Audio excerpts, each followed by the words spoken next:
So yan, meron din nag-aabang netong video na to na i-game test nga raw natin ngayong 2024 ang iPhone 12 Pro. So ang chipset nito is still powerful pa rin, the Apple A14 Bionic chip. And ang maganda nga dito is very affordable na lang po ito ngayon sa Green Hills mga ka-J-Vlog. So for as low as 21,500 pesos ay makakuha na kayo nito sa ZMB Cellphone Accessories, CMB Gadgets, and sa Madin Gadget Shop. So yun, ako interesado kayo, bisita na kayo sa mga vlog nating shop sa Green Hills. At yung i-game test natin is ML Farlight 84, Genshin, Asphalt 9 at COD.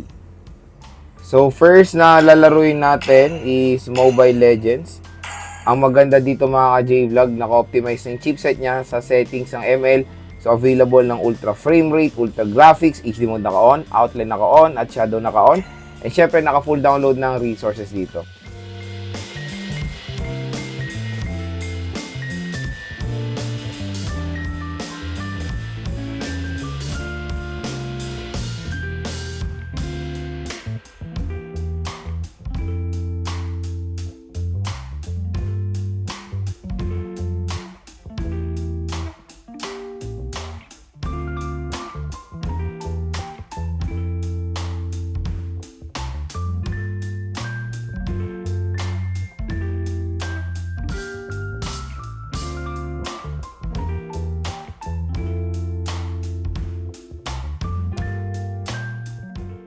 So pagdating sa Mobile Legends, ayan, maganda rin ang performance dyan ni iPhone 12 Pro ngayon 2024. Tingnan nyo, naka-optimize na to sa settings ng ML, available lahat ng matataas sa settings.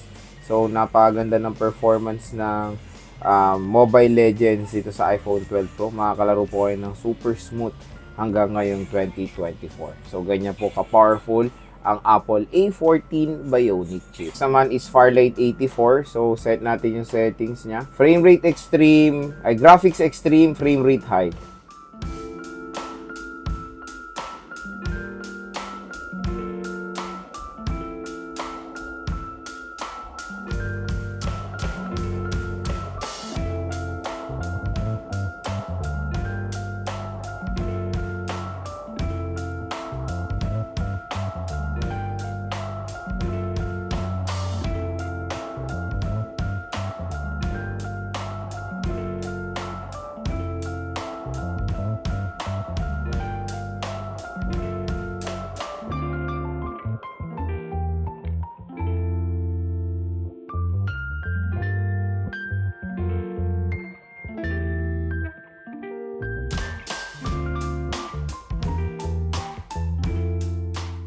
So pagdating sa Farlight 84, tingnan nyo, nakaset to sa mata sa setting, super smooth din ang performance ng iPhone 12 Pro. Napakabangis ng smartphone na to. Magpo 4 years na siya, pero tingnan nyo naman ang performance sa mga modern games na mababigat din, ay smooth mga J-Vlog. Ayan, no? Okay na okay po. And about sa ping, ayan, mababa rin ang ating ping at wala tayong experience sa any lag while playing Farlight 84. So next naman is COD. Ito settings natin, both Battle Royale at multiplayer, graphics very high at frame rate max.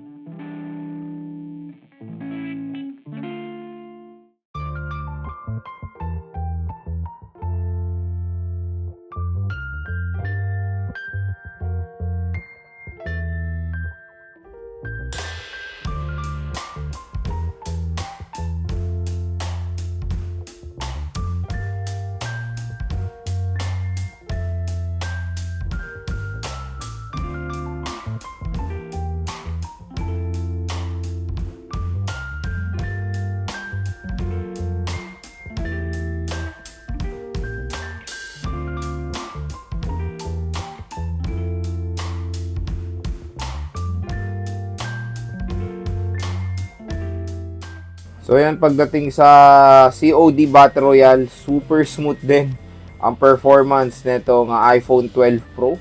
Ganda ng movement, walang experience sa any frame drops.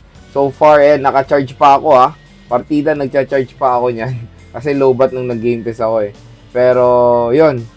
Hindi pa rin siya nag-overheat mga J-Vlog. Siguro dahil rin sa room temperature natin or namin dito. Hindi kasi, naka-ano kasi tayo, naka-aircon, kaya siguro nakaka-affect din yung room temperature, kaya hindi siya nag-overheat na mabilis. Pero so far, so good.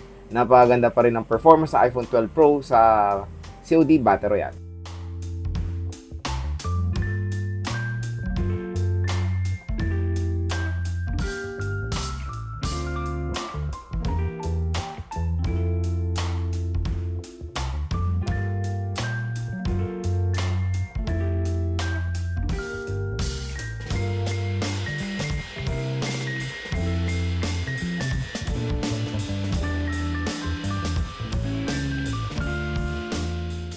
So yan mga J-Vlog, COD multiplayer super smooth din ang performance ng iPhone 12 Pro. Grabe yung movement oh.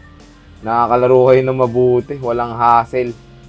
Kahit na COD multiplayer, mas smooth siya yan. Ang ganda ng movement. Panigurado may enjoy nyo maglaro ng COD dito sa iPhone 12 Pro.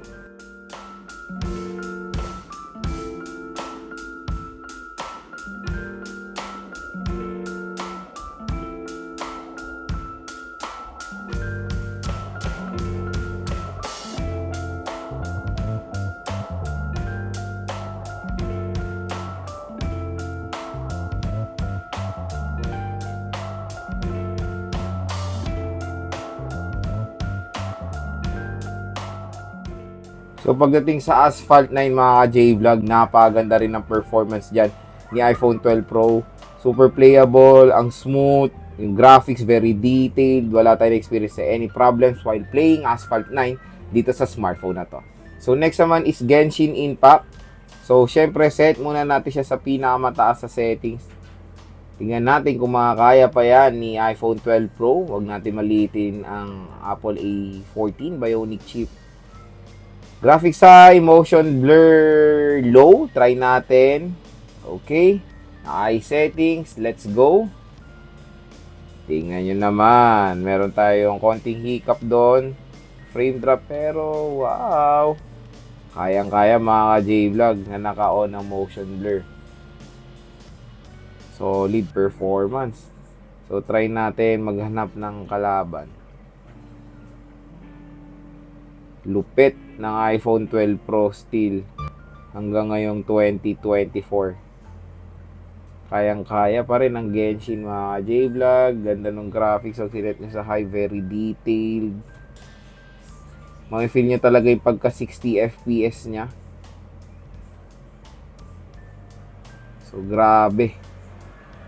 Pro performance pa rin ang mo-offer ng iPhone 12 Pro. Hindi nyo akalain na mag-aapat na taon na to smartphone na to. Kamusta naman yung mga kasabayan ng iPhone 12 Pro na Android, di ba? So, okay na okay pa rin. Ganda. Try natin makipag-battle. Ayun, meron tayo doon nakita. Let's try.